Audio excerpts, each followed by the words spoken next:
Alors, bonjour chers élèves, et je me présente à vous, je me nomme M. Touré Sayon, le chargé des cours de chimie dans les classes de 10e année. Alors donc aujourd'hui, nous avons un thème ici qui porte sur la notion, sur l'oxydoréduction. Et le titre de la leçon du jour nous parle de la réaction d'oxydoréduction avec transfert d'oxygène. Alors, et donc, comme le titre nous dit, quand on parle de la réaction d'oxydoréduction, il faut chercher d'abord à rappeler la notion de réaction. Comme vous avez vu dans les classes antérieures, alors on peut définir ici une réaction comme étant toute transformation chimique au cours de laquelle les réactifs ici disparaissent et les produits apparaissent. Alors, donc ça c'est juste ici un rappel. Donc quand on parle de la notion d'oxydoréduction, alors vous allez d'abord essayer de retenir que l'oxydoréduction, c'est un mot qui est soudé, donc ce mot peut être ici scindé. Dans le mot oxydoréduction, on retrouve dedans ce qu'on appelle oxydation plus la réduction. Donc oxydation plus la réduction. Voilà ici les deux mots qui forment ce qu'on appelle oxydoréduction. Donc la première partie ici, que nous allons noter ici par 1, a tout simplement appelé oxydation. Donc l'oxydation, par définition, nous allons chercher d'abord à définir qu'est-ce qu'on appelle ici oxydation. Donc par définition, oxydation est définie comme étant la fixation ou le gain d'atomes d'oxygène ici sur un corps pur, simple ou composé. Alors, et donc l'oxydation, comme je disais, par définition, est la fixation des atomes d'oxygène,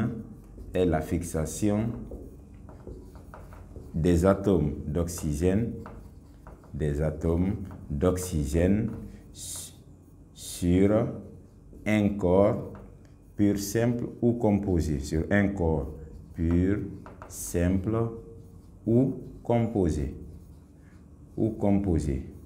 Voilà ce qu'on appelle oxydation par définition. Alors, qu'est-ce qu'on appelle les corps purs simples et qu'est-ce qu'on appelle les corps purs composés? Lorsqu'on prend ici, qu'est-ce qu'on appelle corps purs simples? Les corps purs simples, c'est quoi? C'est des corps ici qui sont constitués d'un seul élément ou des éléments de même espèce. Donc, un corps est dit pur simple, c'est lorsque ce corps ici est constitué d'un seul élément ou des éléments de même espèce. Et comme exemple de corps pur simple, on peut parler ici du carbone. Comme exemple, nous avons le carbone, c'est un corps pur simple parce qu'il est constitué d'un seul élément. Également, nous avons aussi le soufre, c'est un corps pur simple. Nous avons aussi le fer, c'est un corps pur simple. Nous avons également ici l'aluminium, c'est aussi un corps pur simple. Ou aussi nous avons le dihydrogène, c'est un corps pur simple, donc etc., etc. Et lorsque nous prenons ici les corps purs composés, alors les corps purs composés par définition, c'est quoi? Ce sont des corps ici qui sont constitués de deux ou de plusieurs éléments, mais d'espèces différentes. Alors, dans ce cas, on peut donner également des exemples de corps composés. Nous avons comme exemple, on peut parler ici de la molécule d'eau. C'est un corps composé. Pourquoi? Parce qu'il est composé de l'hydrogène et de l'oxygène. Ou tout simplement, je peux aussi parler ici de l'acide sulfurique, par exemple. C'est aussi un corps composé. Pourquoi? Parce qu'il est composé de l'hydrogène, du soufre et de l'oxygène. Et également aussi, je peux parler de l'oxyde ferrique, qu'on note par le Fe2O3, donc etc., etc. Voilà ce qu'on appelle ici les corps purs composés. Alors, et donc après avoir parlé de l'oxydation, nous allons essayer maintenant de faire ce qu'on appelle la relation qui existe entre l'oxydation et la combustion. Donc voilà pourquoi je vais rappeler ici la notion de la combustion. Alors, la combustion, comme vous avez vu ici dans les classes antérieures, c'est quoi la combustion? Par définition, la combustion ici, c'est l'action de brûler un corps dans l'air avec dégagement de chaleur. Alors, donc, nous allons voir maintenant la combustion ici de quelques exemples de corps que nous avons cités ici. À savoir, les corps purs simples dont nous avons cité ici, nous allons voir ici la combustion de ces corps-là. Donc, comme exemple ici de ce corps, nous avons premièrement la combustion du carbone. La combustion du carbone. Alors, quand on parle de la combustion du carbone, ça veut tout simplement dire que c'est l'action de brûler le carbone ici dans l'air avec dégagement de chaleur. Alors, et lorsque le carbone brûle dans l'air, et comment cette équation bilan s'écrit? Ça s'écrit tout simplement le carbone que nous avons ici, qu'on note par le C, plus le dioxygène, et ça nous donne ce qu'on appelle ici le CO2. Dans ce cas, cette combustion du carbone qui donne le CO2 est appelée la combustion complète du carbone.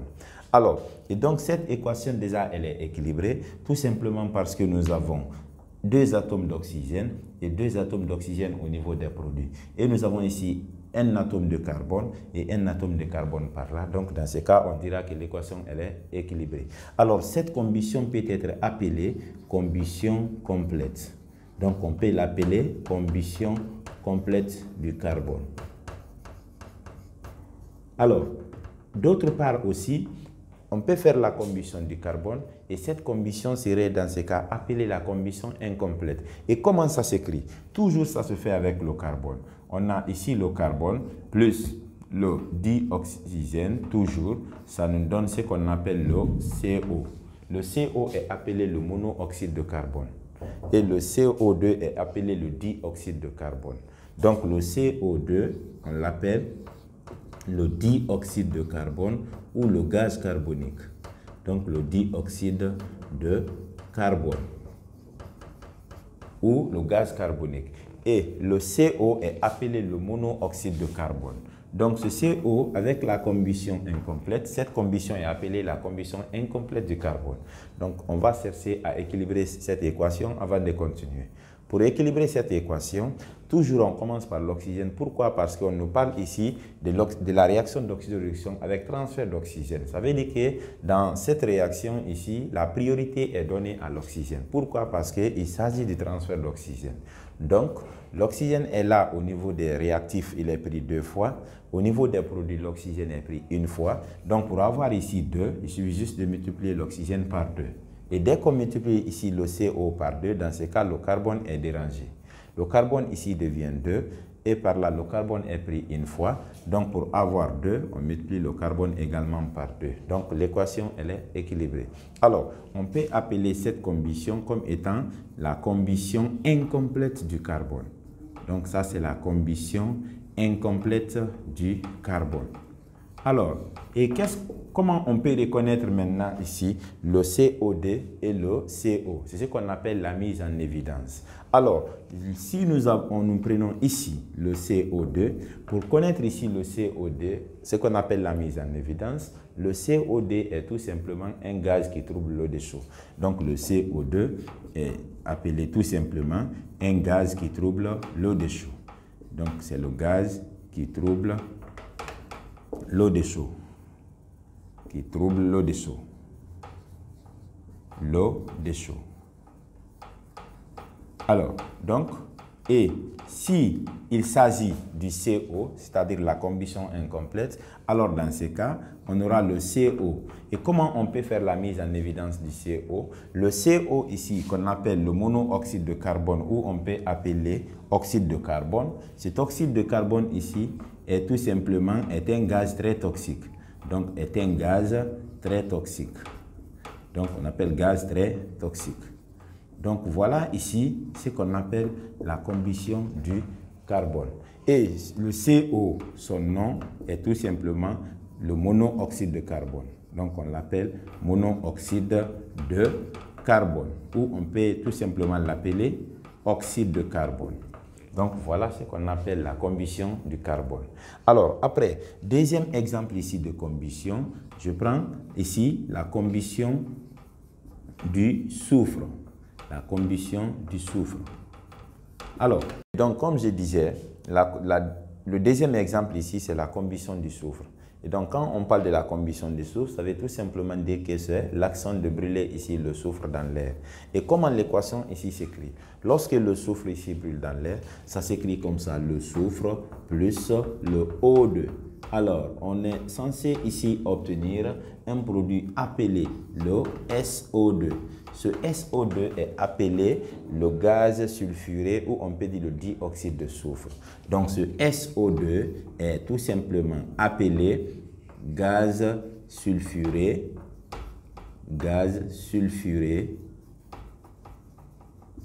ou tout simplement, on peut dire le dioxyde de soufre. Le dioxyde de soufre. Alors, pour ça également, on va essayer d'équilibrer cette équation. Toujours comme je disais avant, la priorité est toujours donnée à l'oxygène. Alors, l'oxygène ici est pris 2 fois. L'oxygène par là, il est pris ici 2 fois. L'oxygène est équilibré. Nous avons le soufre qui est pris 1 fois et par là, le soufre est pris 1 fois. Dans ce cas, on dira que l'équation, elle est équilibrée. Alors, et comment on peut faire la mise en évidence également aussi de SO2? Le SO2, comme nous avons dit, alors c'est tout simplement ici un gaz qui décolore. Donc, le SO2 est un gaz qui décolore la solution de permanganate de potassium. Donc, c'est un gaz qui décolore la solution violette, de Kamano 4. Donc, de Kamano 4. Alors, Kamano 4, c'est ce qu'on appelle le permanganate de potassium. Donc, quand vous voyez ici Kamano 4, ça veut tout simplement dire le permanganate de potassium. Donc, le SO2, c'est le gaz qui décolore la solution de permanganate de potassium. Donc, d'autre part également, quand on fait la combustion du soufre, on peut obtenir ici un autre produit appelé le SO3. C'est-à-dire, on prend le soufre plus le dioxygène et que ça nous donne le SO3. Ce SO3 est appelé le trioxyde de soufre. Alors, pour équilibrer cette équation, toujours la priorité est donnée ici à l'oxygène. Nous avons l'oxygène ici qui est pris 2 fois et au niveau des produits, l'oxygène est pris 3 fois. Ce n'est pas équilibré. Donc, on fait ce qu'on appelle échange de valence. Ça veut dire quoi? Je te donne pour moi, tu me donnes pour toi. Alors, pour l'oxygène ici des produits, au niveau du produit, il est pris 3 fois. Donc, on prend le 3 là. On multiplie ici par l'oxygène des réactifs. Et l'oxygène des réactifs est pris 2 fois. On prend le 2 là. On multiplie par l'oxygène ici du produit. Dans ce cas, au niveau des produits, on aura 2 fois 3, ça fait 6 atomes d'oxygène. Et au niveau des réactifs également, 3 fois 2, ça fait 6. Donc, le nombre d'atomes d'oxygène ici est équilibré. Alors, le soufre est ici dérangé. Le soufre est pris 2 fois. Par là, le soufre est pris 1 fois. Donc, pour avoir 2, on multiplie ici par 2. Donc, on dira ici que l'équation, elle est équilibrée.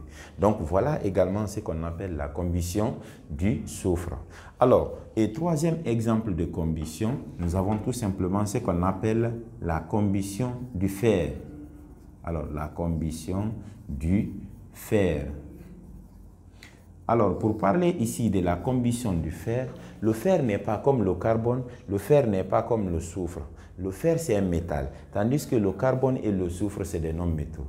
Donc, lorsqu'on fait la combustion du carbone, alors on est censé ici à obtenir un oxyde appelé oxyde magnétique. Donc, ça veut dire quoi? Le fer ici à l'air libre, nous avons le fer ici qui va réagir avec l'oxygène. Mais cette combustion se fera ici à une température élevée. Alors donc, ça nous donne ici ce qu'on appelle oxyde magnétique.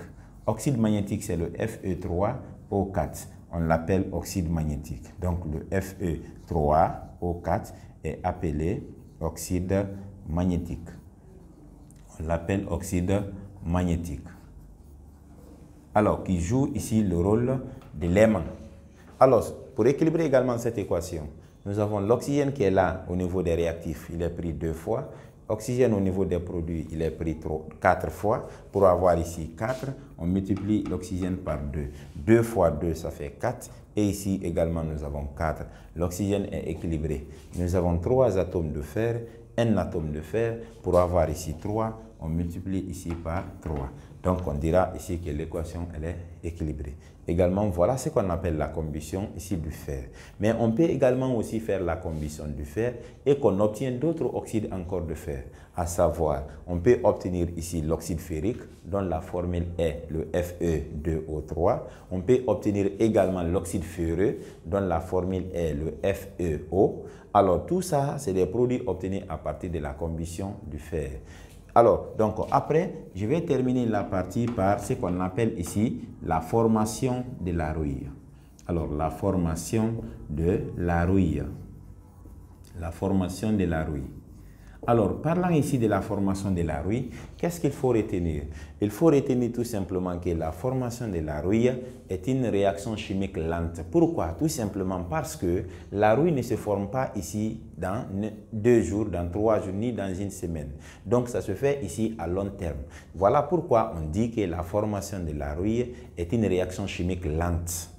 Alors, et la rouille maintenant c'est quoi par définition? La rouille peut être définie tout simplement comme étant ici un produit poreux, comme je vais écrire ici. La rouille par définition, on peut dire que la rouille est un produit poreux. Donc, est un produit poreux.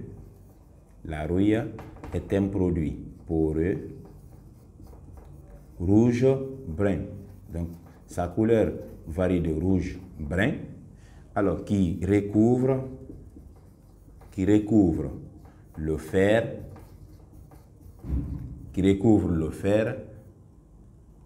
à l'air humide,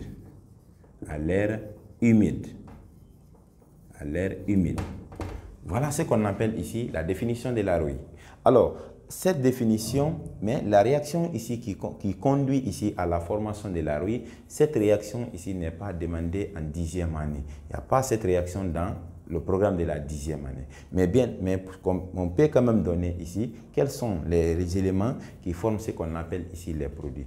Donc voilà pourquoi on dit que la rouille ici contient ce qu'on appelle, donc la rouille, elle contient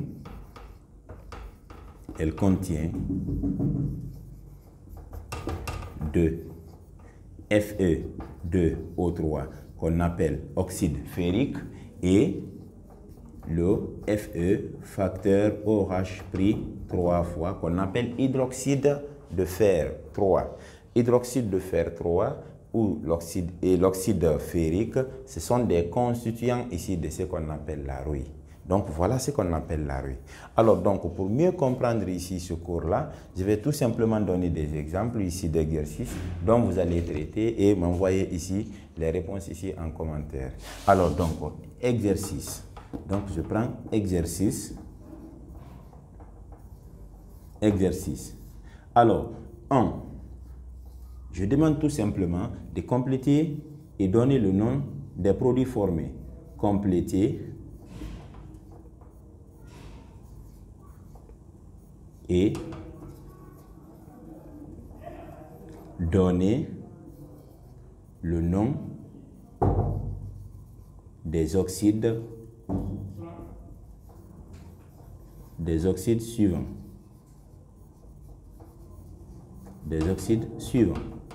Alors, je prends petit a. Je dis le Fe plus, ça donne le Fe3O4, comme ça. Donc, vous complétez et vous équilibrez cette équation et vous m'envoyez ici en commentaire. Alors, B, je prends tout simplement des corps plus le O2 et je dis que ça donne le CO. Donc, voilà, ça c'est deuxième exercice. Alors, troisièmement, je prends tout simplement le S plus le O2 et je dis que ça donne le SO3. Donc, vous allez compléter et équilibrer et donner ici, et compléter ici et équilibrer et donner le nom de ces oxydes ici formés. Donc, vous allez m'envoyer ici les réponses ici en commentaire. Et donc, voilà ici ce qu'on peut dire comme l'essentiel sur cette première partie ici consacrée sur la réaction d'oxydoréduction avec transfert d'oxygène. Donc, je vous remercie.